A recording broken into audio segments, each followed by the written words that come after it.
friends, Jennifer Jennings, your online real estate advice columnist. Got a really good question that came in this last weekend that I wanted to share with everybody. If you have any questions, you can email me at heyjenrealtor@gmail.com. But this is what came in that has made for a very entertaining weekend for me. It says, hey, Jen, so we've decided that we're going to sell the lake house and we have a contract that's asking it to be sold fully furnished. So does that mean that we need to leave the spices and the towels? Love, Mom. Yes, that's right. Even Mom calls and asks for advice every once in a while. So, I mean, if she trusts me, you should totally trust me and send me any questions that you can have. I had a lot of fun with this question this weekend because everybody that I ran into, I asked them, if someone was selling a house fully furnished, what does that mean to you?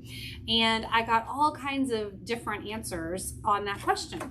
I had some people that said, well, furnished means the things that like you sit on, or, you know, tables and chairs and that kind of stuff. Other people said, well, if you're selling it fully furnished, then literally pack your clothes and get out. Other people said, well, I would expect it to be furnished with like the decorations and the chairs and the couches, but I wouldn't expect like the things in the cabinets to convey. And so I did this because it kind of makes my point. Fully furnished is probably one of the most ambiguous terms that you can put into a contract. And so you never want to agree to it. Like as a buyer, you don't want to ask for it. As a seller, you don't want to agree to it because it's like, what does it mean? Like, what does it mean to you and what it means to me are totally different. In this instance, when, you know, I actually called my mom and I was talking to her, and so she said, oh, so what does that mean about the kayaks in the garage? And I thought, well, kayaks aren't furniture, so they would go. And she's like, well, but I thought since it's a lake house, the kayaks would stay. And I thought, okay, well, I can kind of see your point. So my point is, never agree to sell something fully furnished and never ask for something to be fully furnished, because what you're wanting and what they're going to leave are always going to be something different. So always get an itemized list and sit there and just go room by room by room and say, I want this and this and this and this, or, you know, I'm leaving everything here except I'm going to take this picture and this table. But just never agree to ambiguous terms in a contract. You can take the easiest deal, cash closing, 2 weeks, everybody's happy, until you sit down at the closing table and the buyers are mad and they say, well, we didn't know that you were going to leave all this, and then all hell can break loose in a matter of seconds. My mom actually said something that, you know, I think is kind of important to point out too.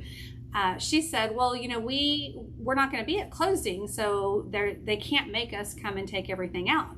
And she's not wrong. Like, they can't show up and say, hey, we're not doing anything, you have to come get the stuff out.